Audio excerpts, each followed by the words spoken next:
Hello, everybody. It is Matt, and it is Sinful Sunday. Holy smokes, I can't believe it's already Sunday. But I am back at you with yet another review. Before I roll on to any of that, I want to wish each and every one of you a great morning, evening, dawn, day, or dusk. Whenever it is you're watching this, I hope you're having a great time because life really is too short as is. Do me a really huge favor and like, share, and subscribe. I love seeing your beautiful faces when you are here. I know I'm here an awful lot, but I have an awful lot on my plate to review. And one last little tidbit of information. Check out the description box. I give you a bigger bite of every single movie of every single day, such as your brief synopsis, your starring cast, director, runtime of the cut I am watching, along with a link for where you can help support Matt's Movie Mania and toss me a couple of bucks. Now, I did not have a link in there for any trailers or anywhere where you can watch this bad boy yet because it has not been released. It has a 2025 release date, at least listed on IMDb. It does. I imagine it'll come out before then, or at least it'll, if it releases then, it'll be after it does the festival circuit, because I can see this one doing that and probably doing quite well. It is none other than the Kieran Johnston film known as The Auditors, Chapter 1. Wow, what an interesting film. It runs at about an hour and 31 minutes, I believe, if memory serves me correctly. I'm probably wrong on that. It's got quite the plethora of cast in there. You got Jason Impey, you got the great Martin Payne in there, you got Kieran Johnston in there, as well as some other actors that I've seen in other things. I believe at least they looked familiar to me, like I might have seen them in something else. But either way, interesting film right from the very beginning. It's about this woman who is growing. She's growing up, blah blah blah. She is getting this wonderful praise and kind of a promotion at her job. Everything's going fine and dandy. She decides she's going to buy into this. It's kind of a pyramid scheme type, get rich scheme type thing called POPEMD. It's a scam, in other words. But that's coming up here in a moment. She goes back to her job and things are all of a sudden horribly awry, and she is the first one to get the axe at the chopping block, and she loses her career over a mistake that the higher ups made, and it affected the business so much that she lost her job in the process. So now she is stuck with these with this POPEMD payment for 12 months. She gets a hold of she tries to get a hold of the company. Everything she does leads her to nothing. The website no longer exists. The numbers she has no longer exist. The emails aren't working. Just various things like that. So eventually she gets a hold of the authorities and tries to have them do something. They can't really do much of anything either, because there is no trail whatsoever. She's in horrible disarray over this. Eventually a man comes to her door, and it is an auditor played by our great friend Kieran Johnston.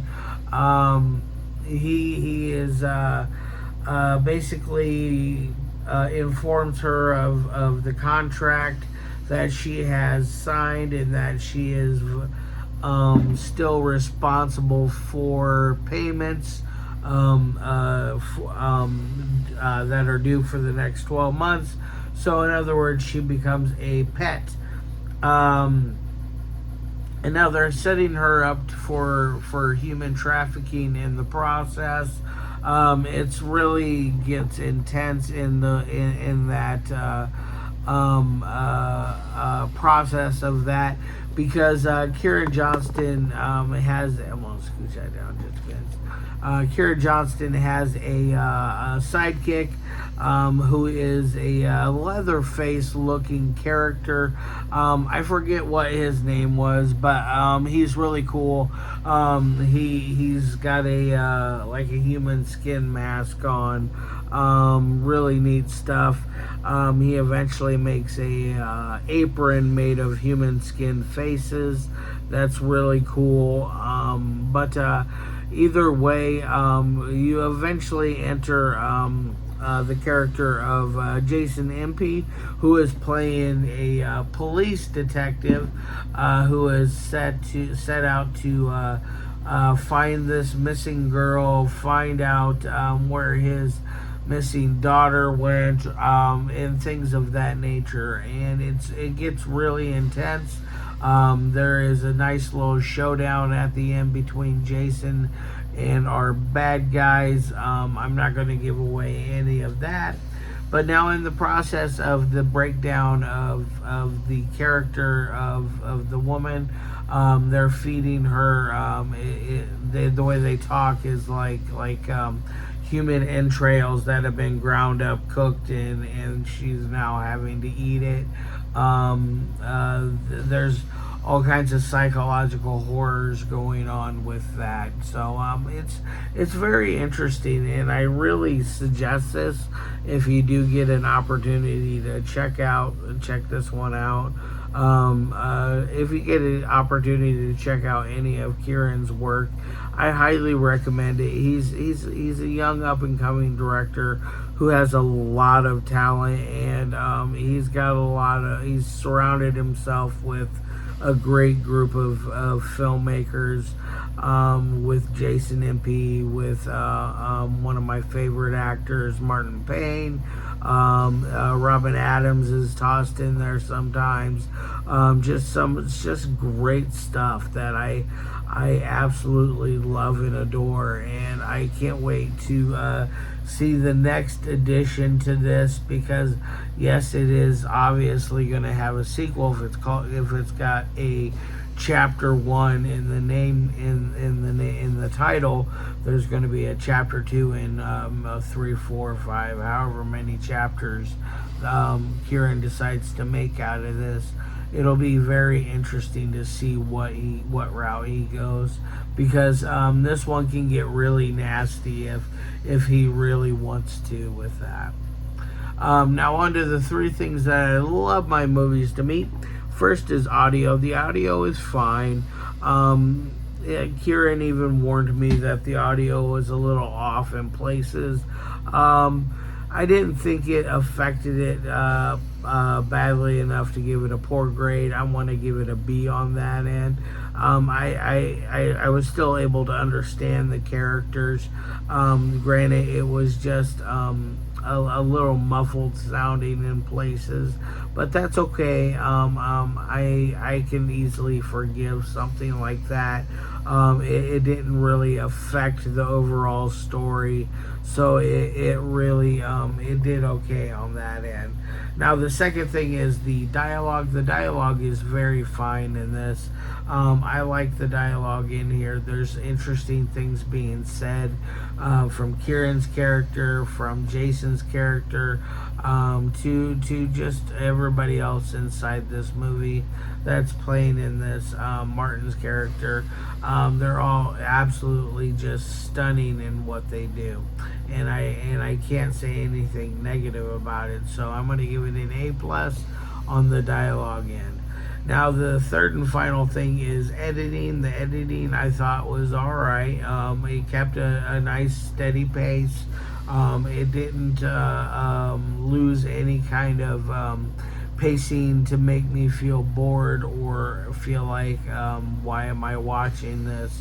There was none of that. It was a good uphill movement that kept my curiosity throughout the entire film. So I really enjoyed that aspect of it. So definitely gonna say it's gonna get an A on the editing. Now, on my final score of 1 through 5, this is not Kieran's best work, but I really do enjoy it. I really recommend when it does drop that if you get an opportunity, do check this one out. So I'm gonna give it a 4 out of 5. It could be better. It could be bad. I don't see anything negative about this movie at all.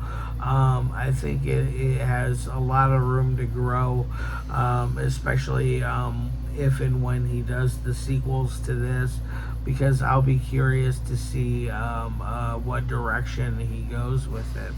But now that's all I have to really say about this one. I hope you guys all have a fantastic rest of your day, and I love your faces. And as always, peace.